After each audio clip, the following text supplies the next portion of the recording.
है ना दोस्तों, तो खाने पीने से उपवास करने का जरूरत नहीं है। 2025 में उपवास करना है तो एक दिन बिना स्मार्टफोन के, एक दिन बिना गूगल के, एक दिन बिना व्हाट्सएप के, एक दिन बिना इंस्टाग्राम के, एक दिन बिना यूट्यूब के, एक दिन बिना फेसबुक के उपवास करके दिखाओ तो भगवान नीचे उतर के आएगा और बोलेगा बस कर पगले, बुलाएगा क्या? टेक्नॉलॉजी राहू शकता का याच्या बिना? राहू शकता? एक दिवस राहू शकता फोन नसला तर? टेक्नॉलॉजी आणि टेक सेव्ही होणं हे आपण ऑलरेडी केलेलं आहे. दिवस आपला फोनने सुरुवात होतो. आजकाल प्रेमाची भाषा देखील बदललेली आहे. आधी ना लोक काय म्हणायचे, मुलगा मुलीला म्हणायचा मैं शरीर हूं तू मेरी आत्मा है, असा लव्ह लँग्वेज. मैं शरीर हूं तू मेरी आत्मा है. आज बदललाय, तू म्हणतो मैं स्मार्टफोन हूं तू मेरी सिम कार्ड है. आणि ती मुलगी म्हणते मेरी भगवान से प्रार्थना है कि तेरा स्मार्टफोन जो है ड्यूअल सिम वाला नहीं हो, नहीं तो मैं और दूसरी कोण मालूम नाही. काय सांगावं. एक लहान मुलगा आला आणि आईला विचारतो mamma when was I downloaded. कधी जन्म झाला याला विचारतो वेन वॉज आय डाउनलोडेड. देवाची कृपा असं नाही विचारलं वेन वॉज आय अपलोडेड. क्षमा असावी मित्रांनो, पण एक गोष्ट मात्र नक्की आहे, तांत्रिक प्रगती आपण केलेलीच, टेक्नॉलॉजीला अडॅप्ट आपण केलंच. इथे किती महिला युट्यूब वर रेसिपी पाहून स्वयंपाक करतात कित्येक वेळा. धन्यवाद धन्यवाद. टेक्नॉलॉजीला आपण अडॅप्ट केलेलंच आहे. रोज फोन वापरतो, रोज फोनवर बोलतो, रोज व्हॉट्सअपवर मेसेज पाहतो, रोज फेसबुकचा वापर करतो, रोज युट्यूबचा वापर करतो, रोज गुगलचा वापर करतो, रोज चॅट जीपीटी एआयचा वापर करतो. वैयक्तिक जीवनामध्ये, वैयक्तिक आयुष्यामध्ये आपण टेक्नॉलॉजीचा वापर करतोच आहे, पण आपल्या कामामध्ये, आपल्या व्यवसायामध्ये, आपल्या कारकिर्दीमध्ये टेक सॅव्ही आपण झालेलो आहोत का? जसे अजितदादा म्हणाले की आपल्याला टेक सॅव्ही होणं गरजेचं आहे. म्हणजे शेलार म्हणाले, माननीय शेलारजी म्हणाले की आपल्याला टेक सॅव्ही होणं गरजेचं आहे. आर्टिफिशियल इंटेलिजन्स असो किंवा ब्लॉकचेन असो, सायबर सिक्युरिटी असो, आज ते केल्याशिवाय आपल्याकडे पर्याय नाही. त्यामुळे टेक सॅव्ही होणं फक्त वैयक्तिक आयुष्यामध्ये नाही, आपल्या ऑफिसमध्ये, कामामध्ये देखील करणं फार महत्वाचं आहे मित्रांनो. बंधूंनो आणि भगिनींनो, म्हणून ना आपल्याला आयुष्यभर विद्यार्थी राहिलं पाहिजे. We should be learning throughout our life. आपण आयुष्यभर विद्यार्थी आहोत. शिकत राहणं, नेहमी शिकत राहणं गरजेचं आहे. आज ना जसा वयोमानामुळे डिमेन्शिया होतो, अल्झायमर्स होते, माणूस विसरायला लागतो तो कोण आहे, माणूस विसरायला लागतो आपल्या अवतीभोवती कोण आहे. आणि हे रोग जर आपल्याला होऊ नयेत अशी आपल्याला आपली इच्छा असेल ना, तर मेंदूला नेहमी ऍक्टिव्ह ठेवलं पाहिजे. We should keep our brain constantly active by learning new things. शिकणं फक्त प्रगती करण्यासाठी नाहीये, शिकणं आपल्या मेंदूसाठी देखील. जितका आपला मेंदू ऍक्टिव्ह राहील तितकी डिमेन्शिया आणि अल्झायमरची रिस्क कमी होते. त्यामुळे शिकत राहा, नेहमी शिकत राहा, नेहमी एक विद्यार्थी राहा. आणि जे काही आपल्याकडे ऑपॉर्च्युनिटीज आहेत त्या ऑपॉर्च्युनिटीजचा संपूर्ण लाभ घेणं फार महत्वाचं आहे मित्रांनो. मी जरा पोडियम सोडू का? चालेल? ठीक आहे, खाली ये नाही चालेल ना? कॅमेरा सारी ओके बाय काम चालेल ना? मग एखादा खाली येतो, जवळ येतो, फार लांब बोलावं लागतं. तिथे आलो की त्याचं समोर समोर व्यक्तिगत संभाषण होतं. म्हणून शिकत फार महत्वाचं आहे. तुमच्यापैकी ईगल किती लोकांना माहिती आहे? आपण मराठीत काय खार म्हणतो की नाही? खार नाही का? We all know an eagle, ladies and gentlemen. आणि ही जी खार असते ना, त्या खारीचं जे वय असतं ते 70 वर्ष वय असत. पण ती घार जेव्हा 40 वर्षाची होते तेव्हा त्या घारीच्या पंखांमधलं जे बळ आहे ते फार कमी होतं. त्यामुळे ती घार उडून भरारी घेऊ शकत नाही. ती घार आधी फार उंच उडायची, इतक्या उंच उडायची की ती वरून खाली पाहिजे की पाण्यामध्ये मासा काय. त्या घारीला वरून दिसतं की त्या पाण्यामध्ये मासा काय. अगदी फोकस, अशी तिची दृष्टी, अशी तिची विजन, अशी तिची नजर असते. पण 40 वर्ष झाल्यानंतर त्या पंखांमधलं बळ कमी होतं. तीच चोच जी मासा पकडायची किंवा एखादा प्राणी पकडायची, ती चोच अगदी कमकुवत होते. Very weak. आणि त्याचे जे पंजे असतात, त्या पंजांची जी नख असतात, ती नख एकदम ब्लंट होतात. त्या नखांना धार राहत नाही. एखाद्या पक्षाला जर प्राणी किंवा पक्षी पकडायचा असेल आहारासाठी, तर त्या नखांमध्ये धार लागते, पंखांमध्ये शक्ती लागते, चोचीमध्ये धार लागते. 40 वर्षाचे झाल्यानंतर त्या धारीला उडता येत नाही, मासा किंवा पक्षी पकडता येत नाही आणि खात नाही. काय करणार ती बिचारी घार? जुनी झाली बिचारी ती घार. तिचे पंख झाले जुने, तिची चोच झाली जुनी, तिची नख झाली जुनी. काय करणार ती घार? ती घार जाते एका मोठ्या डोंगरावर, आणि त्या डोंगरावर एक सॉलिड मोठा दगड शोधते. त्या दगडावर जाऊन सर्वप्रथम ही चोचेमध्ये जितकी शक्ती राहिली असेल तितकी एक एक पंख काढून टाकते. एक एक जुना पंख काढून टाकते. कारण जुन्यावर जर नवीन जगत राहिला तर मरून पडाल. जर नवीन टेक्नॉलॉजीला अडॅप्ट केलं नाही तर घारी सारखे मरून पडाल. तुमच्या स्पर्धेमध्ये नवीन जेन झी वाली लोक येतील आणि त्या जेन झी आणि जेन वाय वाली लोक, जी टेक्नॉलॉजी वाली लोक आली, ती तुमच्या पुढे निघून जातील आणि काना मागून आला आणि तिखट झाला असं तुम्ही रडत बसाल. तर ती घार जी असते एक एक पंख काढून टाकते. त्रास होतो, फार त्रास होतो. पंखामधलं एक एक पंख काढून टाकणं, चोचीने काढून टाकणं किती त्रास होतो. नवीन काही शिकायचं असेल तर त्रास तो होणारच. पण पर्याय आहे का? त्या घारीला पर्याय आहे का? त्रास होणारच. पंखाचा एक एक पंखाचा तो पेदर आहे, ते एक एक काढायचं असेल त्रास होणारच. पण जर जगायचं असेल तर त्या घारीला पर्याय आहे का? नाही. ती घार असे पंख एक एक काढून टाकते. 15 दिवस, 1 महिना, 1.5 महिना वाट बघते. हळूहळू ते नवीन पंख फुटायला लागतात. मग काय करते माहितीये का? ती घार त्या डोंगरावरील दगड जो आहे, त्या दगडाला चोच अशी मारून मारून मारून मारून चोच तोडते. त्रास तो होणारच. आज एक मंत्र घेऊन जायत ना, आयुष्यात पुढे जायचं असेल तर त्रास तो होणारच. जिंदगी है ना जनाब, जिंदगी है ना जनाब, तो तकलीफ तो होगी ही.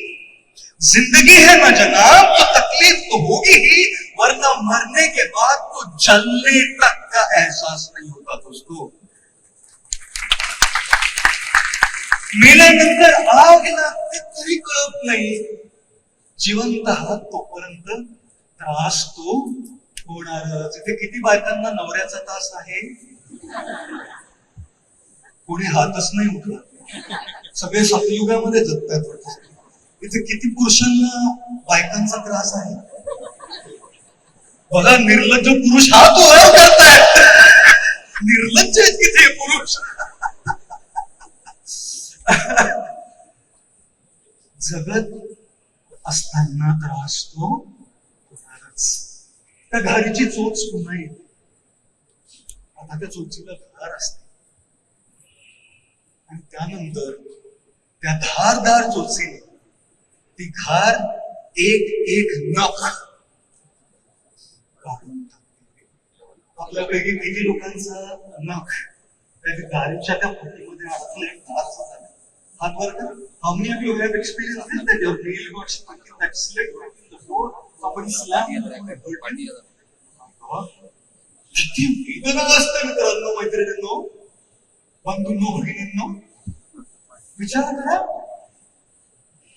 त्या घारीला नखर पोचताना किती त्रास होत असेल. पण त्रास नाही तर आयुष्य नाही. मरून पडेल ती गार. एक एक मूठ काढून टाकते. 1-1.5-2 महिन्यानंतर पुन्हा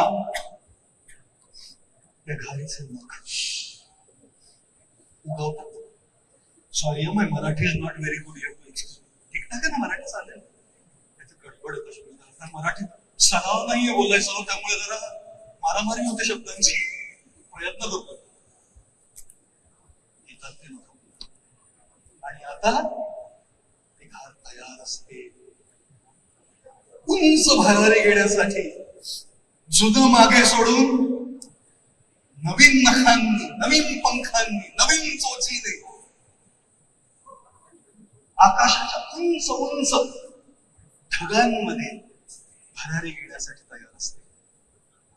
त्रास तो होणारच. Learning means difficulty, learning means challenge, learning means adaptation, learning means newness.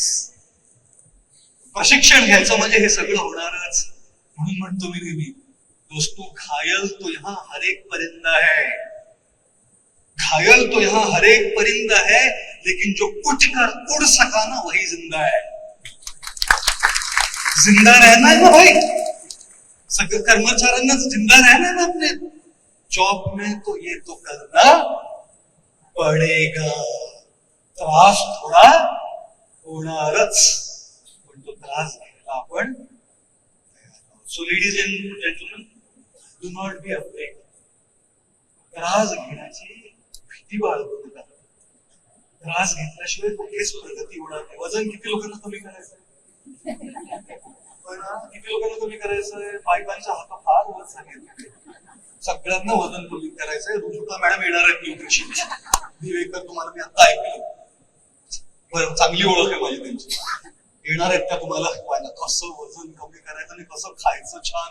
Ajitdada Pawar म्हणाले आपल्याला, अहो आता मिसळ खाता, रोजची मिसळ ते खायची, काहीतरी आमच्या चांगल्या आहाराची देखील व्यवस्था करा. Nutrition is important for us government employees. माझ्या एका मित्राचं एवढं मोठं पोट आलं, ढेरी म्हणतो ना, सॉरी मराठी काही शब्द ना इतके ग्रोस आहेत ना, ढेरी. Marathi words are like so gross. I can't imagine. ढेरी पोट आलं त्याच्यात पाणी, तुला पेट कम कर. हिंदीमध्ये म्हटलं तुला पेट कम करतो, काय म्हणाला माहिती? तो म्हणतो वजन कम करके पेट कम करके क्या करना है? वजन कम करके क्या करना है? आखिर सबको एक दिन मरना है, इसलिए अभी जो भी खाना है खाओ मेरे दोस्त, क्योंकि अगले जन्म में फिर 3 किलो से ही शुरू करना है. दडून काढलं पाहिजे याला. तिकडे जाऊ का? कॅमेरा चालेल? मी उलट्या करू शकणार. त्यांच्याकडे जायचं ना, ते बिचारे बसले वाट बघतायत. वाट बघता ना माझे. आता यायची माझ्या बोली. वा, कसं बरं वाटलं का इथे येऊन मला. वजन कमी करायचा म्हणजे त्रास तो होणारच. एक्सरसाइज करावी लागणार. शारीरिक स्वास्थ्यासाठी योग, पुढे जाऊ नका सर, जॉगिंग काहीतरी करावंच लागणार. जिभेवर जरा संयम ठेवावाच लागणार. त्याचा त्रास होणारच. घरची नाती जर चांगली जोपासून ठेवायची असेल मुलांबरोबर, लाईव्ह चालू आहे, थोडा त्रास होणारच. तिथे सगळा इगो घेऊन चालतो ना, थोडा त्रास होणारच. त्रास नाही तर प्रगती नाही. घारीचं हे उदाहरण नेहमी लक्षात ठेवा. त्रास घेतल्याशिवाय नवीन भरारी घेता येत नाही. नात्यांमध्ये देखील करावा लागतो, थोडा त्रास घ्यावा लागतो. एक मंत्र शिकू का तुम्हाला नात्यांसाठी? माझ्या मागे तुम्ही सगळं रिपीट करणार का? चला. जोरात बोलूया, बरं जोरात बोलायचं. ओम इग्नोराय नमः. एवढ्या हळू बोलून चालणार आहे, आणखी जोरात जर ऐकत होतं. ओम इग्नोराय नमः. हा मंत्राचा जप करायचा नसतो. ह्या मंत्राचा आपल्या नात्यांमध्ये प्रयोग करायचा असतो. छोट मोठ्या गोष्टींना इग्नोराय नमः. त्रास तो होतोच, पण नाती मात्र आपण जपून ठेवू शकतो. नाती असो, शारीरिक स्वास्थ्य असो, मानसिक आरोग्य असो, किंवा आपल्या कामामध्ये त्या घारीसारखं डिजिटल टेक सॅव्ही व्हायचं असो, त्रास तो होणारच. आणि जो त्रास घेणार नाही तो घारीसारखा भुकेने मरून जाईल. दोस्तों घायल तो यहाँ हर एक परिंदा है, लेकिन जो उठकर उड़ सका, क्या बात है, वही जिंदा है. तो अगर रिश्तों को जिंदा रखना है, अपनी सेहत को जिंदा रखना है, अपने करियर को जिंदा रखना है, अपनी उन्नति को जिंदा रखना है, तो दोस्तों तकलीफ लेने से घबराइए.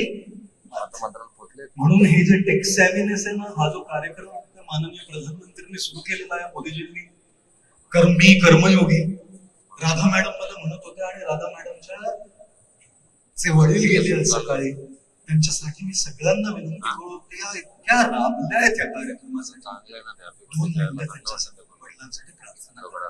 एक शांत राहून 1 मिनिट त्यांच्यासाठी आपण सगळं प्रार्थना करूयात. त्यांच्या बाबांसाठी पाठवून देतो.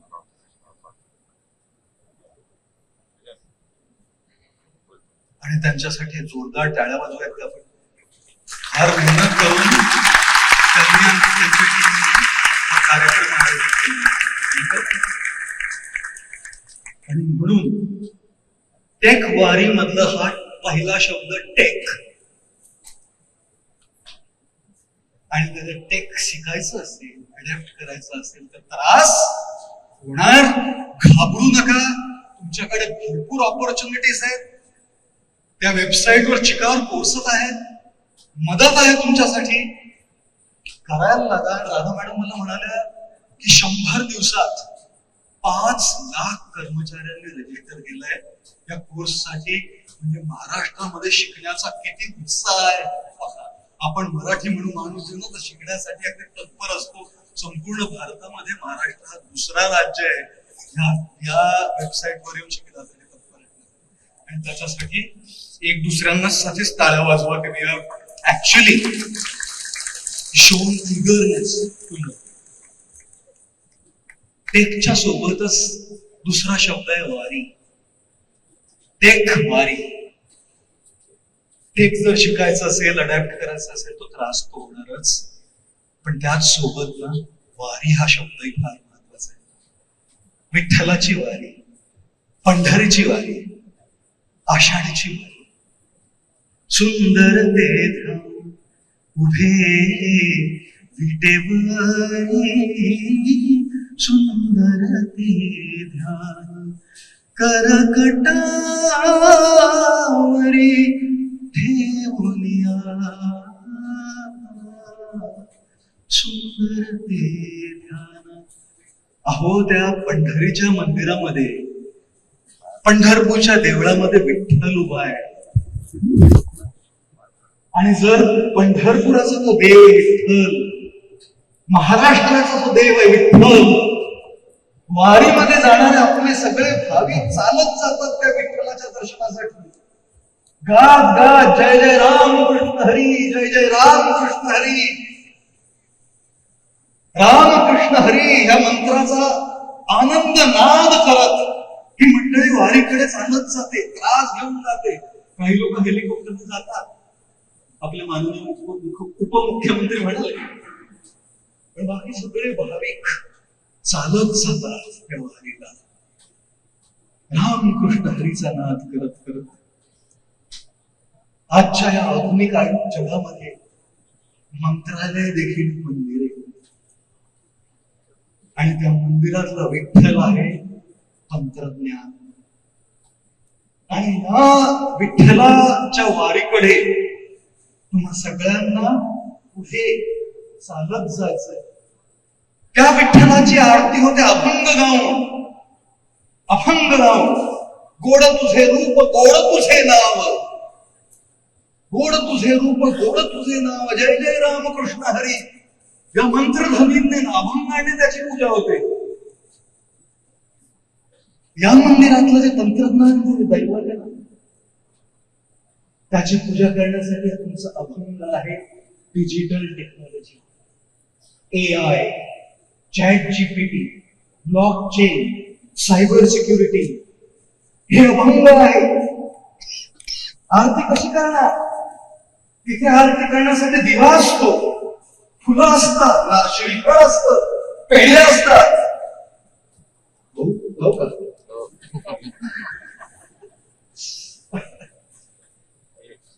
या आधुनिक मंदिरामध्ये, देवळामध्ये आरती करण्यासाठी स्मार्टफोन आहेत, लॅपटॉप आहेत, टॅबलेट्स आहेत. वारी हा शब्द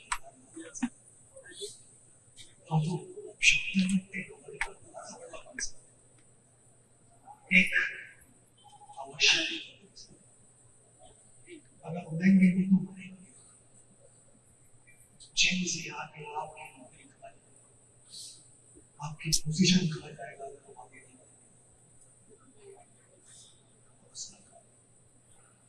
आणि करता करता काल जर आपण मॅडमशी बोलणं झालं त्याचा माझी आवश्यक आहे.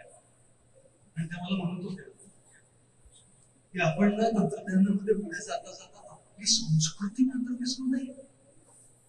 ती वारी विठ्ठलाची संस्कृती, तुकारामांची संस्कृती, ज्ञानदेवाची संस्कृती, चोखामळ्याची संस्कृती, पुरणपोळीची संस्कृती, होळिकेची संस्कृती ही विसरू नये. मराठमोळी संस्कृती ही विसरू नये. अमेरिकेला गेलो, लॉस एंजलिस मध्ये माझं भाषण होतं. पूर्ण नॉर्थ अमेरिकेचे 7,000 मराठी लोक तिथे आले. अमेरिकेतली 7,000 मराठी लोक समोर माझ्या 7,000 मराठी लोक.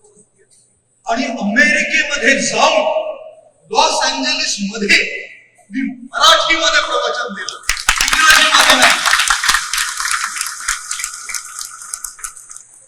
कारण त्यांनी घारी सारखी भरारी तर घेतलेली आहे, पण त्यांच्याकडे घरट देखील येण्यासाठी. आकाशामध्ये किती उडणार हो, तंत्रज्ञान किती शिकणार हो, किती उडणार. ती टेक वारी म्हणजे पुन्हा घरट्यात येणं. आपली संस्कृती जी आहे ते घरट आहे. तिथे मी गेलो आणि तुम्हाला माहिती आहे का, तिथली जी अमेरिकन मुलं आहेत ना, जोशींशी मुलं, माझं नाव ना श्वेता कुलकर्णी आहे. गुरुजी माझं नाव श्वेता कुलकर्णी आहे. माझं नाव ना मंदार खारे, मंदार खारे. मला ना त्याचा मराठीचा फार अभिमान वाटला. तुला माहिती आहे का मराठीचा एक अभिमान वाटला. कारण ना ते तिथे जाऊन ना ते घाड चालले होते. ते स्टॅनफर्ड, MIT अशा मोठमोठ्या युनिव्हर्सिटीज मध्ये टेक्नॉलॉजी, AI, चॅट मध्ये डिग्रीज करत होते. त्यांच्याकडे पंख होती, उडण्यासाठी पंख होते. पण ते ना वारी विसरले नव्हते. त्यांच्या मराठीमध्ये अमेरिकन ऍक्सेंट होतं, कारण ते अमेरिकेमध्ये त्यांचा जन्म झाला, पण ते मराठी बोलत होते. त्यांनी मराठी सोडली नाही. त्यांचे उच्चार बदलले पण त्यांनी मराठी सोडली नाही. आणि त्यांचे उच्चार किती सगळे अमेरिकन झाले तरी मराठीतला अळग गेला नाही त्यांचा. ते म्हणाले, बाबा मला मिसळ खायची आहे. मिसळ? मी म्हणतो वा वा वा, इथे टेक वारी जबरदस्त दिसते. टेक मध्ये पुढे पण वारीमध्ये पण पुढे, कारण ळ सुटला नाही. जर ळ सुटला ना तर मराठी गेली. ळ सुटला ना तर मराठी गेली. मराठीचा अभिमान आहे ळ. दुसऱ्या कुठल्या भाषेमध्ये ळचा इतका प्रयोग नाही जितका मराठीमध्ये आहे. ळ गेला तर होळी नाही आणि पोळी नाही. ळ गेला तर मिसळ नाही आणि उसळ नाही आणि भेसळ नाही. अहो आपला मराठीचा अभिमान आहे, त्या मराठीला विसरायचं कशाला? We are always, I speak a lot in English, guys. If you all listen to my English, I can talk in English like American or British guy does. But I can talk Marathi with my love. आणि मला या मराठीचा पूर्ण अभिमान आहे. मला महाराष्ट्र संस्कृतीचा पूर्ण अभिमान आहे. तिथे सगळ्या बायका नऊवारी साडी नेसून नथ घालून कुंकू लावून आल्या आणि मला Thank you, Guruji. Your Marathi lecture was really very nice. मला आता मराठीत बोल की. मग ते म्हणायला लागलं नाही गुरुजी तुमचं मराठी लेक्चर फार छान झालं, मला फार आवडलं. Thank you very much. मला पण तुमची जी वेशभूषा आहे फार आवडली, कारण मला इथे पुण्याची आठवण झाली. माझं शिक्षण पुण्यामध्येच झालं, माझा जन्म तुकाराम महाराजांच्या देहू गावामध्ये झाला आणि मी तिथूनच इकडे आलो. फार बरं वाटलं. म्हणून बंधूंनो भगिनींनो, टेकवारी म्हणजे घाडीसारखी खाली गेलं पण पुन्हा त्या घाट्यात येत राहणं. Be proud of our culture, our values, our belief systems, our traditions, आपल्या परंपरा, आपले मूल्य, आपल्या रूढी अशी बघायला मिळते. बघा या मुलींकडे, टाळ्या वाजवा सगळ्या. तरुण मुली अशा अगदी महाराष्ट्रीयन वेशभूषेमध्ये आलेल्या आहेत. That is what टेकवारी is. आणखी थोडं बोलू का? वेळ आहे ना? चालेल ना? अहो जरा जोरात तरी बोला हो, आणखी जोरात तरी बोला हो. अच्छा आता बोलूया. हो, तुमच्यापैकी किती लोकांनी कधी स्वतःची तुलना दुसऱ्याशी केली? किती लोकांनी ऑफिसमध्ये दुसरीकडे किंवा दुसऱ्याकडे पाहिलं आणि आत्मा वाटला की त्यांना प्रमोशन मिळालं ते मला मिळालं हवं?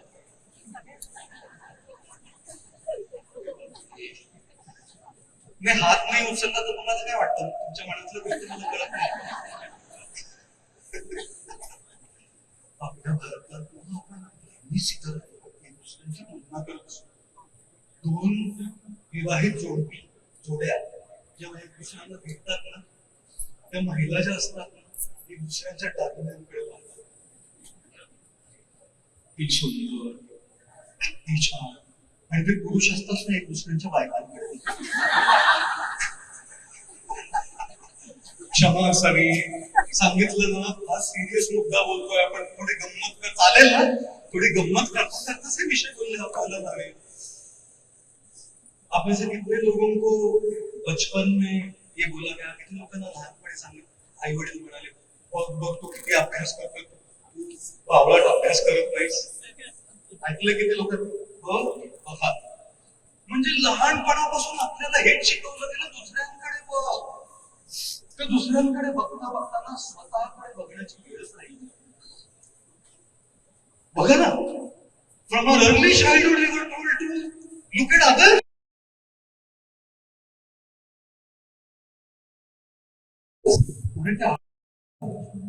त्यांच्यासाठी टाळ्या वाजवा.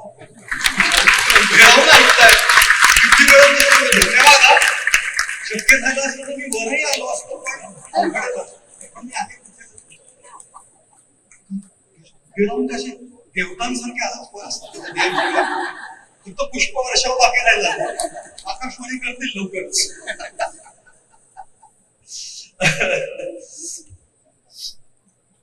आपल्याला नेहमी सांगण्यात आलं त्यांच्याकडे दुसऱ्यांकडे. एक सांगू का? मनाचा दुसऱ्यांकडे बघत राहा, कारण प्रगती, उन्नती इथेच. एक लड़का फेल होकर आया कॉलेज. पिताजी ने रिपोर्ट कार्ड देखा, बोला इडियट, लुक फेल हो गया तू, शर्म नहीं आती है? देख देख तेरे क्लास में वो मेरी पढ़ती है, देख उसको, देख वो फर्स्ट आ गया, देख वो फेल हो गया. कैसे फेल हुआ? तू म्हणाला देख देख के फेल हुआ. म्हणजे मला कळत नाही हो, आपल्याला नेहमीच सांगण्यात आलं एक गोष्ट सांगू का? दुसऱ्यांकडे बघून तुमचं प्रमोशनही होणार नाही, कधी जाणार नाही. स्वतःवर काम करणं फार महत्वाचं आहे. दुसऱ्यांकडनं प्रेरणा घेतली पाहिजे. दुसऱ्यांकडे बघून प्रेरणा घेणं छान आहे, पण दुसऱ्याकडे बघून कित्येक वेळा आपल्या मनात ना द्वेष निर्माण होतो. चढतो आपण आत्मा, बाहेर वास येतो त्याचा. बाहेर वास येतो त्याचा. दुसऱ्यांकडे बघून त्यांचं प्रमोशन तुमचं होणार आहे का? दुसऱ्यांकडे बघून त्यांनी शिकलेली टेक्नॉलॉजी तुमची होणार आहे का? सकाळीच लागले. अरे सकाळी राहणार आहे का? इथे आहे ना, इथे आहे ना, तुमची होणार आहे का? म्हणून दुसऱ्यांकडे बघणं बंद करा आणि स्वतःकडे लक्ष द्यायला शिका. तुमचं आयुष्य महत्वाचं आहे, तुमची प्रगती महत्वाची आहे, तुमची उन्नती महत्वाची आहे. Your growth is important and you're not going to grow by looking at others. You're going to grow by working on yourself. कर्ण आणि अर्जुन महाभारतातले दोन महत्वाचे जे कॅरेक्टर आहेत, दोघंही उत्कृष्ट धनुर्धर. त्यांची इच्छा होती, दोघांची इच्छा होती धनुर्धर व्हावेत. पण कर्णाची इच्छा काय होती? स्पर्धा करून अर्जुनाला खाली खेचून वर जायचं.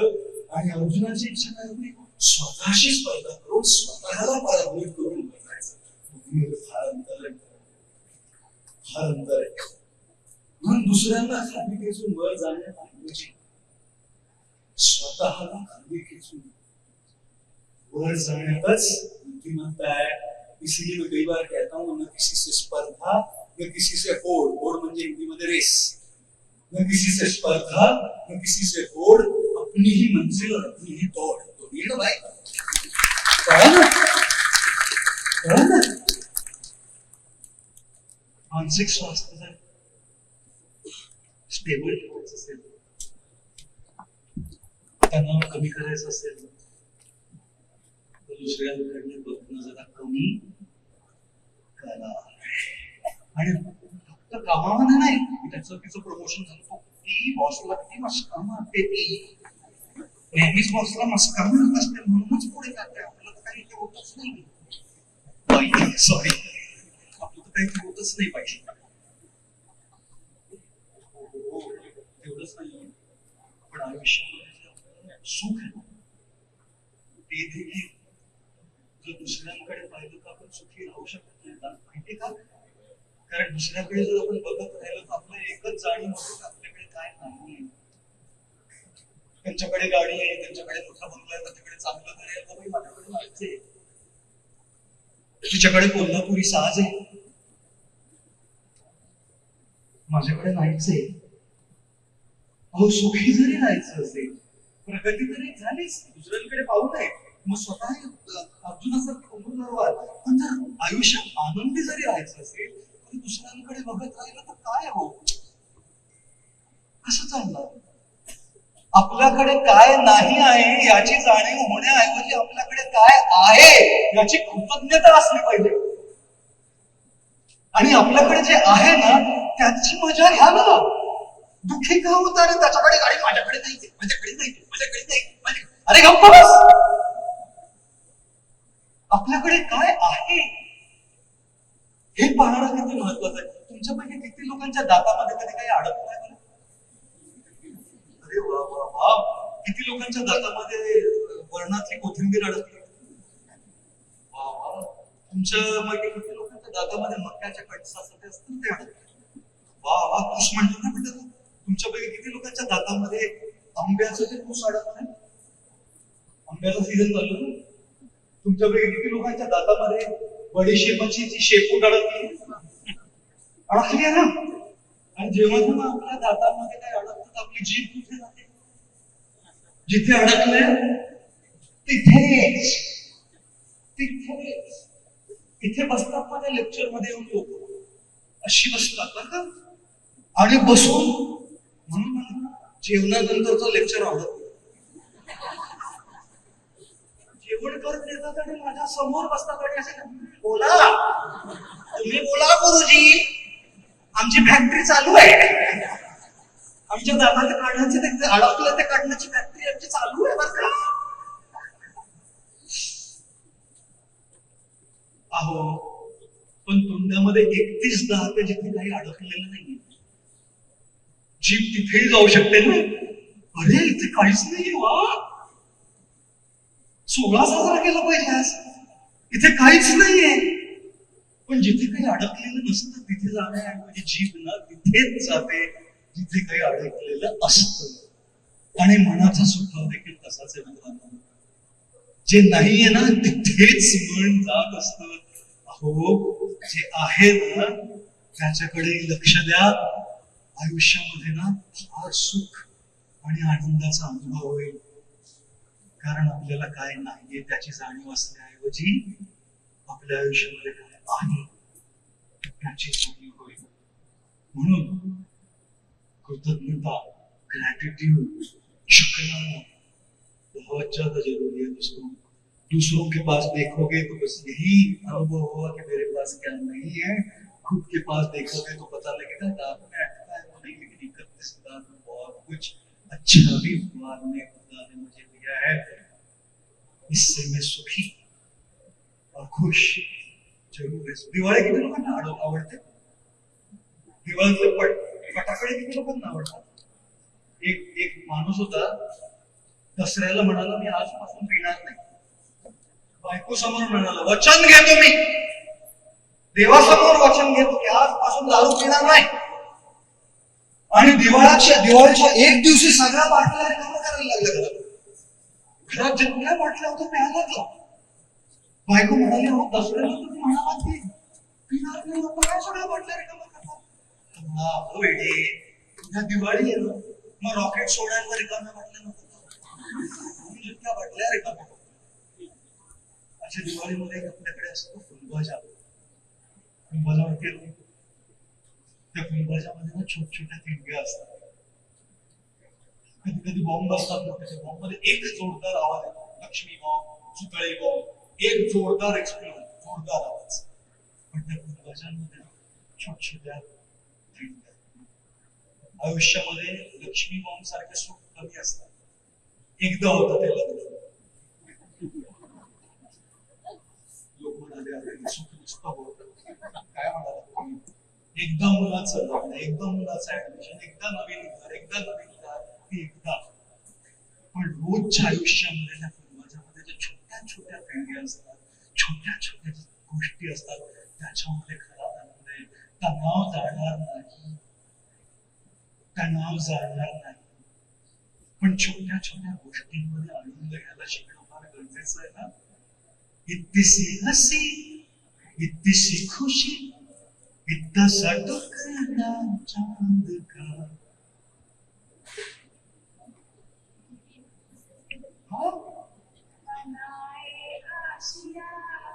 इतनी सी खुशी इतनी सी हसी इतना सा टुकड़ा चांद का खाब के सिलसिले चल बनाए आशिया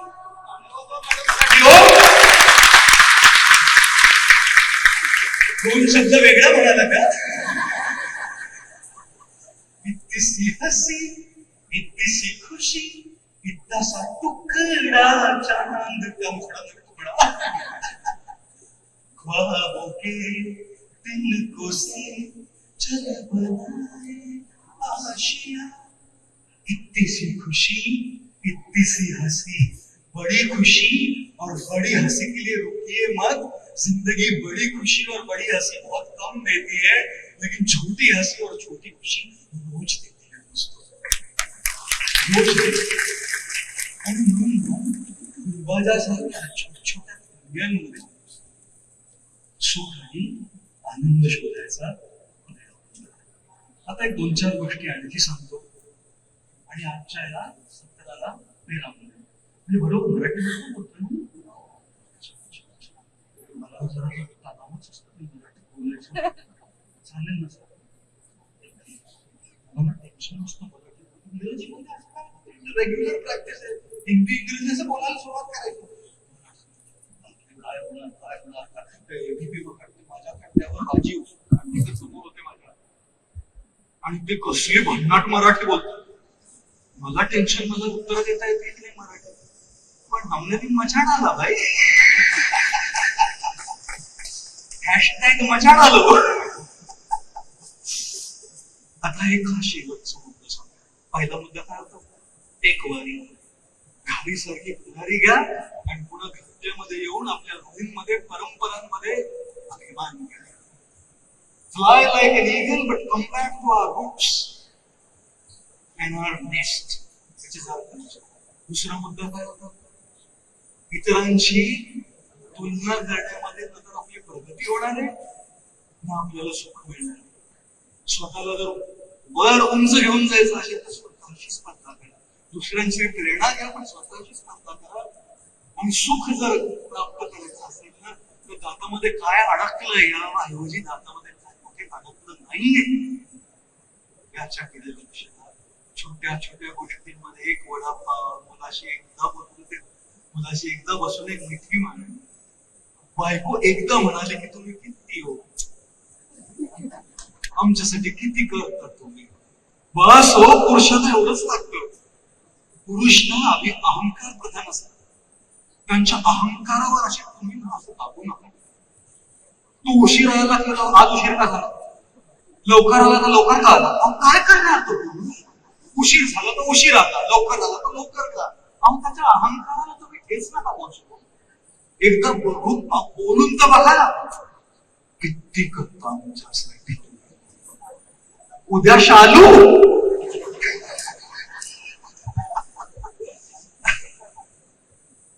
आणि महिलांना त्या भावना प्रधान असतात. त्यांना सासू सासऱ्यांचा जो संघर्ष असतो ते संघर्ष करायला तयार असतात. त्यांना फक्त नवऱ्याचा साथ हवा असतो, आणि तो नवऱ्याला सँडविच झालेला असतो. आई आणि बायको मध्ये या सँडविचची मसाला असतो तो नवरा. त्यांना कळत नाही बायकोचं ऐकावं का आईचं ऐकावं. हो, त्या महिलांना ना जास्त कशाची अपेक्षा नसते. एका साध्या साडीमध्ये, एका साध्या मंगळसूत्रामध्ये आयुष्य काढायला तयार असते. तिला लागतं ते प्रेम, तिला लागतो तो सपोर्ट, तिला लागतं ते व्हॅलिडेशन. छोट्या गोष्टी असतात फार, पण त्या विसरतो आणि त्याला आपण करतो इग्नोर. कशी चालणार, इतनी सी हसी, इतनी सी खुशी, इतना सा टुकड़ा चांद का, ख्वाबों के इनको से चलवाना है आशिया. तुमच्यापैकी किती लोकांना स्ट्रेस आहे? स्ट्रेस किती लोकांना स्ट्रेस आहे? ओरे बापरे, तणाव किती लोकांना. एक ना पोल्ट्री फार्म होतं. पोल्ट्री फार्म, त्या पोल्ट्री फार्म मध्ये सगळ्या कोंबड्यांकडे तो मालक आला आणि त्या कोंबड्यांना म्हणाला, तुम्हाला लाज वाटत नाही? मी तुम्हाला इतके दाणे घालतो आणि तुम्ही फक्त 2-2 अंडी घालता. लाज वाटत नाही तुम्हाला? पुढच्या सोमवारपासून मला 10 अंडी पाहिजेत, नाही का पिंक स्लिप मिळणार. असंच असतं सगळ्यांचं आयुष्य. रेटिंग पाहिजे, आणखी जास्त पगार पाहिजे, अंडी घाल. 2-2 अंडी घातल्याने चालणार नाही, 10 अंडी घालावी लागणार. याला म्हणतात परफॉर्मन्स प्रेशर. परफॉर्म केलं नाही तर दाढी नाही. पुढच्या सोमवारी सगळ्या त्या कोंबड्या आले एकत्र. म्हणाला, अरे मी आता नवीन फ्लॅट घेतलाय म्हणून एक कोंबडी मिळाली. कसं EMI भरायचं आहे, EMI भरायला लागतील की दाढी टाकायला 10 अंडी घालावीच लागणार. दुसरी म्हणाली, अरे मुलाला कॉलेजमध्ये घालायचंय माझ्या छोट्याशा मुलाला, नवीन कॉलेजमध्ये ऍडमिशनला पैसे लागणार, मला अंडी घालायला. पुढच्या सोमवारी सगळ्या कोंबड्या 10 अंडे. हो, परफॉर्मन्स प्रेशर काम करतो तिथे, स्ट्रेस आहे तिथे. घाल अंडी, घाल नाहीये तो घाल, येत नाही अंड घाल. कसं चालवणार? स्ट्रेस होणार नाही. हो, किती लोकांना सध्या परिस्थिती असं वाटतं, हात तरी बाकीचे लोक घाबरतायत, बॉस सगळे समोरच बसले, हात कसा वर करणार आम्ही? अरे बापरे, पुढच्या सोमवारी सगळ्या कोंबड्या 10 आणली. एकच आणलं, 2चं 1. तो मालक म्हणाला लाज वाटत नाही. मग बाकी सगळे कोंबड्या परफॉर्मन्स प्रश्न 10 आणली झाली, तुम्हाला 1. देवाचा आभार माना की मी 1 देतो, नाही तर कोंबडा आहे मी. कोंबडा आहे मी. सांगू का काय, परफॉर्मन्स प्रेशर मध्ये ना कोंबड्याला पण अंडी घालावी लागतात. बघितलं तणाव असणारच. तुम्ही काही मला ऑनलाईन पाहता, इतर जिल्ह्यांमध्ये वगैरे सगळ्या सुविधा नसतात, त्याचा एक तणाव. मुंबईमध्ये लोकल ट्रेन मधून रोज प्रवास करायचा तणाव. 2-2, 2.5 तास लागतात डोंबिवली, कल्याण, उल्हासनगरवरनं इथे मंत्रालयाला यायला. तणाव असणारच. त्याच्यामध्ये घरचे प्रॉब्लेम, मुलांचा, नवऱ्याचा, सासूचा, सासऱ्याचा, आईचा, बाबांचा, भावंडांचा, बहिणींचा तणाव कमी असतो का? भरपूर असतात ना तणाव. काय करणार अशा परिस्थितीमध्ये? 2 गोष्टी सांगतो तुम्हाला. तणावमुक्त जीवन कसं जगायचं? तणाव तुम्ही कधीच कमी करू शकणार नाही. Don't even think that your stress will go away. How will it go away? Local ट्रेनचा प्रवास कमी होणार आहे का? ऑफिसचं प्रेशर कमी होणार आहे का? नाही. घरचं प्रेशर कमी होणार आहे का? कधी कमी होतं, कधी जास्त होणार आहे का ते? एक सांगू का, आपल्या हातामध्ये जे नाहीये ना ते बदलण्याचा जर आपण प्रयत्न केला ना, तो भिंतीवर जाऊन ना डोकं आपटण्यासारखं आहे. ती भिंत हलत नाही, आपल्या डोक्याला जात. मी एक गोष्ट सांगू का, आपण सगळ्यांना स्वतःला इच्छा करून घेतोय. जी गोष्ट आपण बदलू शकत नाही, जी गोष्ट आपल्या हातात नाही, त्या गोष्टींवर डोकं आपटून स्वतःला त्रास करू नका. स्वतःला त्रास करून नका. स्वतःला त्रास घेऊ नका. स्वतःला त्रास करून घेऊ नका.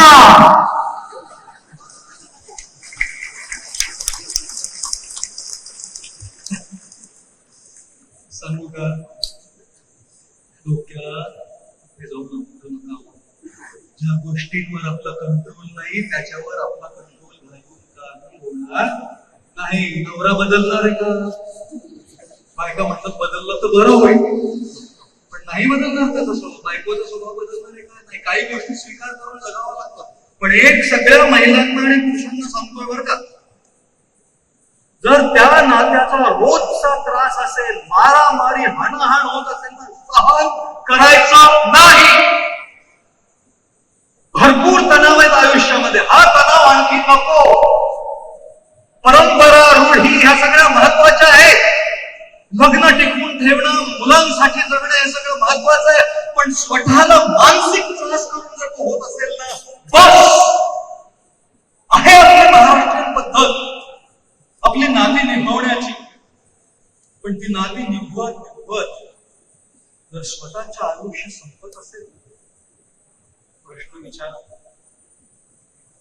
त्या भिंतीवर डोकं आपटायचंय आणि स्वतःला एका करून घ्यायची. शांती पाहिजे. म्हणून तणावमुक्त व्हायचं असेल तर तणाव जाणार नाही. भिंतीवर डोकं आपटू नका. आणि हे नक्की शिकायचं. 5-10 मिनिटं वर चालेल ना? 5-10 मिनिटच बोलतो. कॅमेरामॅन फोकस करा. चालेल. हे बघा माझ्या हातामध्ये काय आहे. सगळे म्हणतील गुरुजी रिकाम्या वेळात काय करता तुम्ही? सुट्टा. हे बघा कसं आहे, आपल्या सगळ्यांमध्ये हा स्पार्क असतो Marathi spark Hindi not a good word. Some words in Marathi are too close like as theory, hindi. Madam मला एक ग्लास पाणी चालेल का? रिक्वेस्ट करू चालेल ना मॅडम? त्रास देत नाही ना मॅडमला एक थोडं जोरदार टाळ्या ग्लास पाण्याची बॉटल कॅमेरामॅन फोकस करा बरं का व्यवस्थित सगळ्यांना दिसलं पाहिजे छान दिसलं पाहिजे सगळ्यांमध्ये ना मी थिंकिंग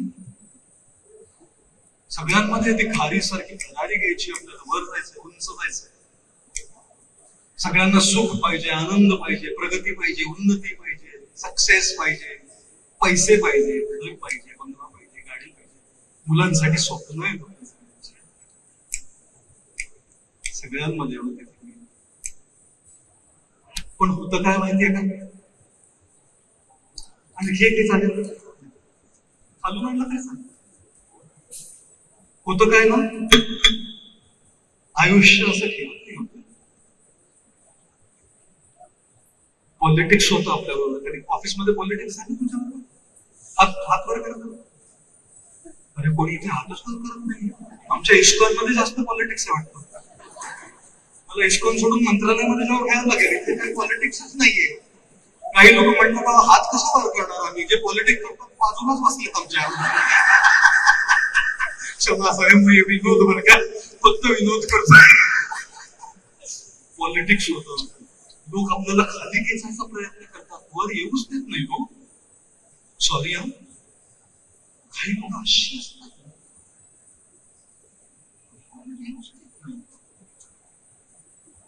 हे करता करता आईला कॅन्सर इतकं प्रेम आहे ना माझं आईशी ती माझं फाउंडेशन आहे तिच्यामुळे सगळं आहे मैं कभी बदलाता नहीं पर अंधेरे से डरता हूं मैं कभी दिखलाता नहीं तेरी परवाह करता हूं तुझे सब है ना तुझे सब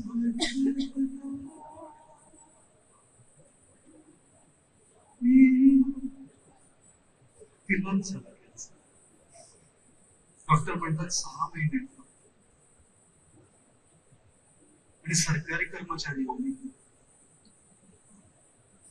तिच्या ट्रीटमेंटसाठी पैसे नाही का समजायचे मुंबई आणि महाराष्ट्रातील इतर मध्यमवर्गीयांसाठी आयुष्य मुलगा म्हणतो बाबा कार घेऊया बाबा म्हणतात अरे नोकरी बेकार आहे कार कुठून आणणार जिशाशी लग्न करायचं होतं ती मिळाली नाही जी मिळाली म्हटलं चला काहीतरी मिळालं दातात जे अडकलंय त्याच्याऐवजी जे अडकलं नाही तिथे लक्ष गेलं मूल हवं होतं मूल होत नाही प्रत्येक IVF ट्रीटमेंट केली सगळीकडे सगळं केलं होतच नाही 10 वर्षांनी गर्भवती बायको 2 महिन्यात मिसकेज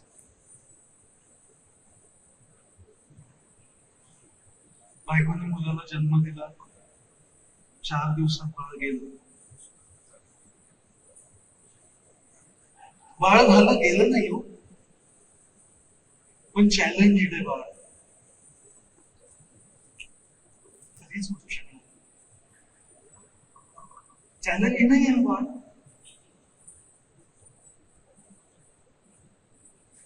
ऐकत नाही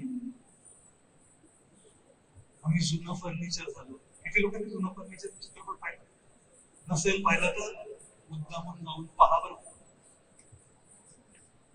बरं नसेल पाहिलं तर तो चित्रपट मांजरेकरांनी जे तिथे काम केलंय कोर्टाचे त्यांचे 2-3 भाषण आहेत अशी मांडणी ऐकायलाच हवी ते मराठी मुलं ऐकत नाही अभ्यासच्या तणावाने माझं मानसिक स्वास्थ्य राग राग राग राग कारण नसताना नुसती राग राग होतो. आणि मी माझ्या मनात येते ती उदाहरणं तुम्हाला सांगतो. तुम्हाला तुमच्या आयुष्यात काही तुमच्या गॅलास मध्ये आयुष्य काय घालते ते तुम्हाला माहिती, मला काय माझ्या मनात येणारे सगळे प्रॉब्लेम तुझसे नाराज नहीं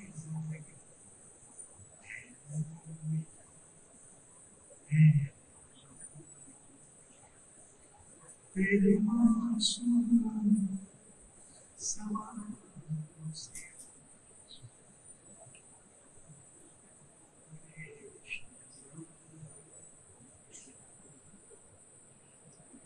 परेशान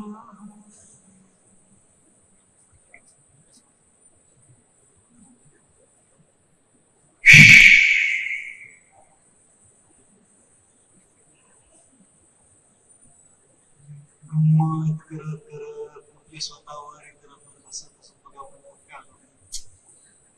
रटण्याची पाळी आली.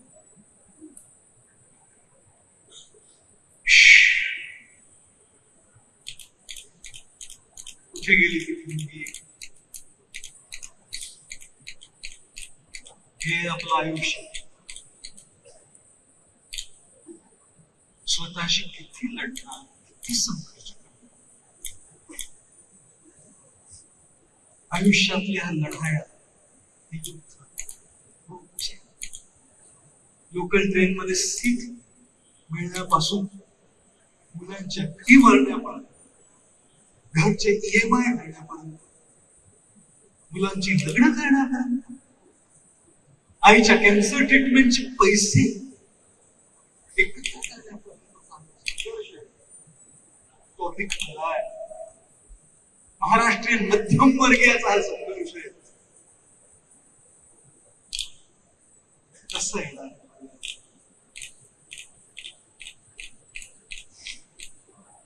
एक सांगू मित्रांनो, मैत्रिणींनो, बंधूंनो, भगिनींनो, आता वर चाललोय म्हणजे तुम्हाला माहिती आहे की आता संपायला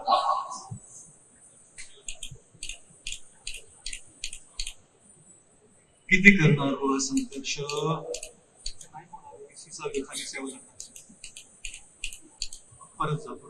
फार जोरात याचं चालू आहे.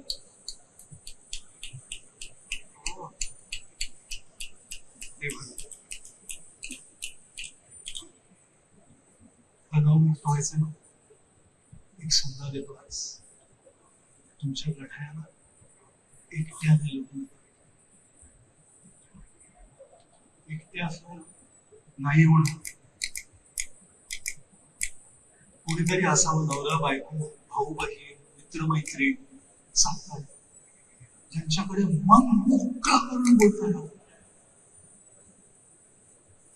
प्रत्येकाला प्रॉब्लेमचं सोल्युशन नसतं, पण मन मोकळं करून बोलता जरी आलं ना आपण, आधा तणाव आणि जर बोलता आलं नाही, मनातल्या गोष्टी जरी, काही गोष्टी अशा असतात बोलता येत नाही, फक्त आपल्या उशीला माहिती असतात. उशीमध्ये जे सगळे आपले आशू असतात त्या उशीलाच ठाऊक असतं आपल्या मनात काय चाललं. मग बायको मला माहिती असत काय करायचं. जर मनातल्या गोष्टी बोलता आल्या नाही, माझा छोटासा सल्ला हा स्वीकार करा. एक कागद घ्या, एक पेन घ्या आणि मनातल्या गोष्टी लिहू. मनातल्या गोष्टी मनामध्ये ठेवू नका.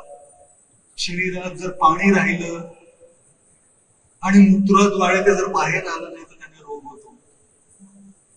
शरीरामध्ये अन्न गेलं आणि विष्ठेद्वारे तर जर बाहेर आले नाही तर रोग होतो. मनातले हे तणाव जर बाहेर आले नाही तर मानसिक रोग होतात. मळमूत्र जर शरीराच्या बाहेर आलं नाही तर शारीरिक रोग होतात आणि मनातले तणाव जर बाहेर आले नाही तर मानसिक रोग होतात.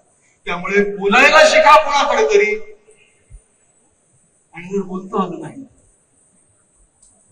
तर एक नम्र निवेदन तुमच्या पायाशी करतो, लिहायला शिका. रोज लिहायला. तुम्ही म्हणाल वेळ कुठून मिळेलो? लोकल ट्रेन मध्ये वेळ जातोय. लोकल ट्रेन मध्ये फोनवर लिहा. उभं राहून होत नाही, उभं राहायला बसायला जागा नाही हो सर. मनामध्ये तयार करून ठेवा काय घ्यायचं घरामध्ये 5 मिनिट. वेळ मिळणार नाही, वेळ काढावा लागेल. म्हणून असं जेव्हा होत नाही धडा कमायचं कुणीतरी धरावं लागणार मला. थँक्यू सर, क्षमा असावी तुम्हाला.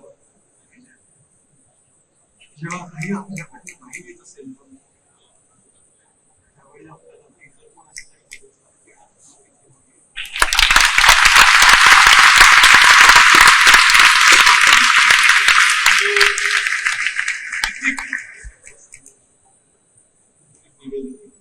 एकटे लढू नका.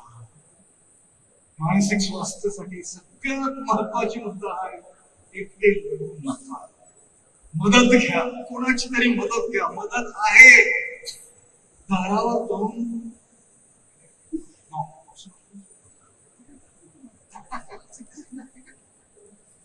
दारावर जाऊन ठकठक करा, उघडेल दार. कुठलं तरी दार उघडेल. 50 दारांवर जाऊन वाजवलं तर एक दार उघडेल. अरे वाजवून तर बघा, एकटे का लढताय? बंधूंनो बघितलं, एकटे का लढताय? आणि म्हणूनच छोटे से दिल में गम बहुत है, छोटे से दिल में गम बहुत है, जिंदगी ने दिए जख्म बहुत है. छोटे से दिल में गम बहुत है, जिंदगी ने दिए जख्म बहुत है. कब की मार डालती है जालिम दुनिया हमें, कमबख्त इन दोस्तों की दुआ में दम बहुत है. धन्यवाद. आपण सगळे ध्यानपूर्वक आपण माझे विचार ऐकले. आपल्या सर्वांचा फार फार आभारी आहे. पुन्हा एकदा आपल्या सर्वांना धन्यवाद, आभार. आणि टेक वारीच्या कार्यक्रमासाठी आपणास अभिनंदन, शुभेच्छा. हा कार्यक्रम 5 दिवसांचा फार छान हो, सुरळीत हो, आपल्या सर्वांना फार शिकायला मिळावं, आपल्या आयुष्यात त्याचा लाभ व्हावं आणि टेक वारी सफळ व्हावी हीच माझी प्रार्थना आणि सदिच्छा. एबीपी माझा, उघडा डोळे बघा नीट.